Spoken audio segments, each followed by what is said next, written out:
ডাল করব। এই সবজিগুলোকে কেটে রেখেছি, সজনে ডাঁটা, মিষ্টি কুমড়ো, পেঁপে, গাজর, আর আমার কাছে তেঁতুল ছিল না বলে একটু কাঁচা আম কেটে দিয়েছি। এবার কড়াতে তেল দিলাম,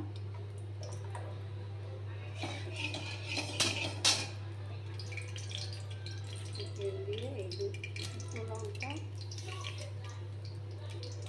পাঁচফোড়ন দিয়ে দিলাম।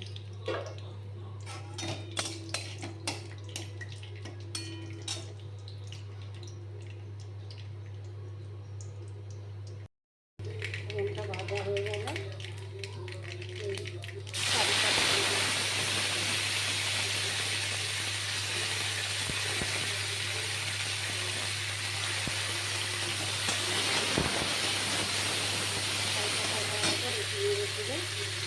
সবজিগুলোকে দিয়ে দিলাম।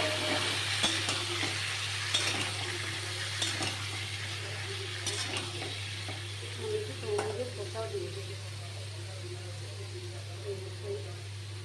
লবণ দিয়ে দিলাম,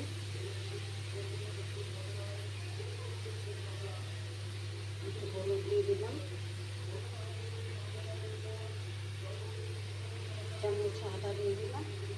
আর আমি একটু রঙের জন্য কাশ্মীরি লঙ্কা করে দিলাম। এটা তোমরা স্কিপ করতেও পারো।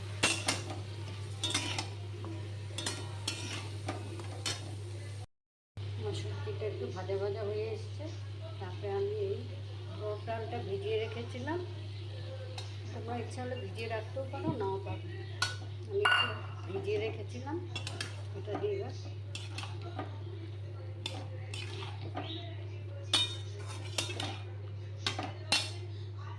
এটা হয়ে গেছে।